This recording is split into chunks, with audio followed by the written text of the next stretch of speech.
My name is Lily Wood, and this is my oral presentation on greenhouse gases and our refrigerators. Greenhouse gases are essential for life on Earth. They comprise about 1% of the Earth's atmosphere. About 50% of solar energy captured by the atmosphere will reach the Earth's surface. Greenhouse gases regulate this through a process of trapping and holding in the heat surrounding the Earth. Due to massive human activities such as the use of fossil fuels and the degradation of forests, it has in return thrown the greenhouse gases system off balance. This is one of the biggest problems of global warming. As temperatures start to rise, we will eventually see an increase in weather anomalies. Global warming is defined as a gradual increase in the overall temperature of the Earth's atmosphere. The Earth's atmosphere today contains more greenhouse gas molecules, so more of the infrared energy emitted by the surface ends up being absorbed by the atmosphere. Since some of the extra energy from a warmer atmosphere radiates back to the surface, Earth's surface temperatures rise. For instance, between the years 1959 and 2008, I'm not sure how to read this correctly, 0.25 equals / plus 20.21% per year increase in carbon dioxide emissions was recorded across the globe. The greenhouse effect occurs under the natural cause from the emission of gases such as methane, ozone, water vapor, nitrous oxide, and carbon dioxide. The problem arises from human activities that speed up the natural process, the consequence of which is more greenhouse gases beyond the natural level, besides the creation of additional gases such as chlorofluorocarbons and halogens. Human activity is playing a major role in severely damaging the Earth's ability to absorb carbon through carbon sinks, as well as accelerating the process. Examples of these activities are deforestation and burning of fossil fuels, as mentioned previously, industrialization, population growth, and even electrical appliances. I say you can't really have one without the other. Population growth is the cause for more industrial sites, which will eat up more of our forests. In 2016, the Global Forest Resources Assessment reported that from 31.6% forest cover in 1990, forests now make up only 30.6% of the world's land areas in recent years. Forests are a main source for taking in carbon dioxide in exchange for oxygen, and this is contributing to the off-balance chemicals in the atmosphere. Electric appliances such as refrigerators and conditioners are amongst the major generators of chemicals such as CFCs, which essentially contribute to the greenhouse effect. Chlorofluorocarbons and hydrochlorofluorocarbons are any class of compound of carbon, hydrogen, chlorine, and fluorine used in refrigerants and aerosol propellants. With the rise in average temperatures, this can be catastrophic for biodiversity, the Earth's climate system, ice, and oceans.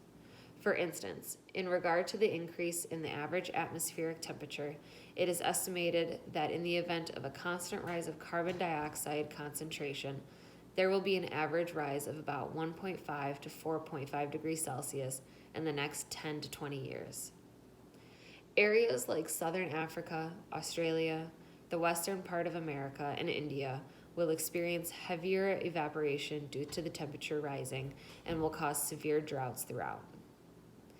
In addition, an increased frequency of hurricanes, typhoons, storms, and tornadoes in the larger parts of America and eastern coastal regions of America will be seen in part by the rising temperatures as well. With all that being said, the rise in floods and hurricanes can be explained by the rise in sea levels. The first explanation states that the extra water generated from melting polar ice sheets and mountain glaciers heightens the rise in sea levels. Dr. Duncan Wingham explains that the second reason presumes that the rise in sea level occurs as a result of thermal expansion of the seawater.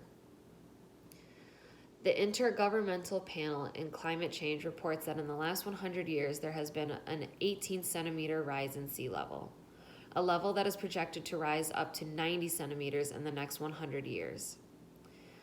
In California and Indian western coastal regions, the evidence of the harmful effects of sea rise has been seen in large-scale floods.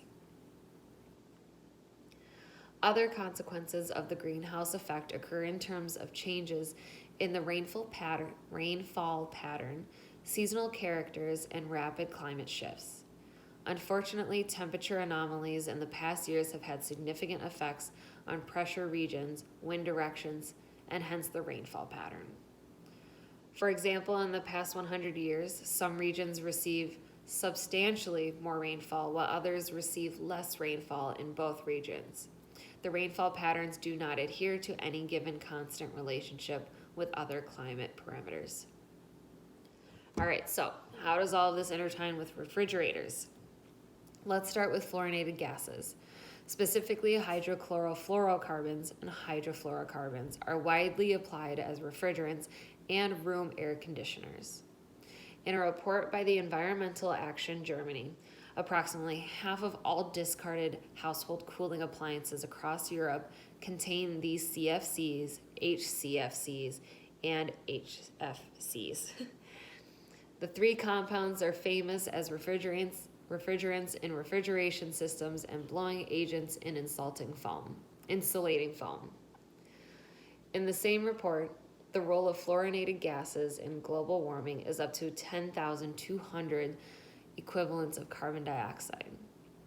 Within a period of 100 years, 1 gram of a cooling agent is estimated to provide for 10,200 times as much as CO2 would contribute to the greenhouse effect.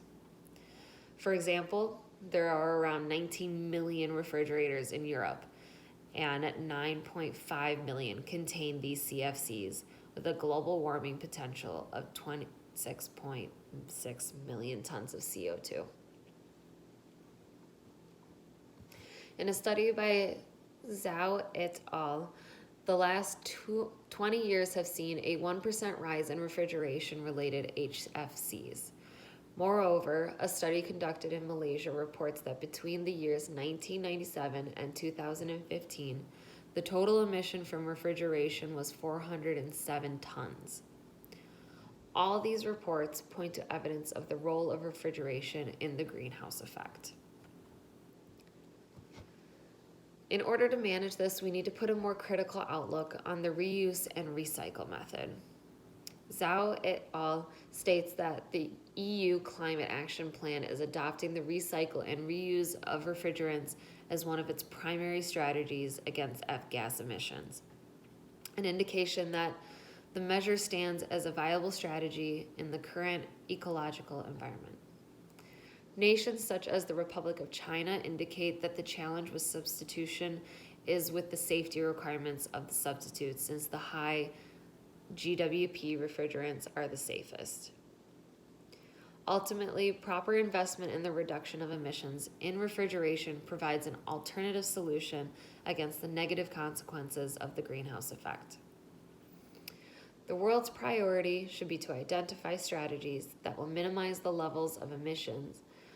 Natural systems worldwide are experiencing temperature increases, while anthropogenic emissions of greenhouse gases are undoubtedly part of the causation of these increases.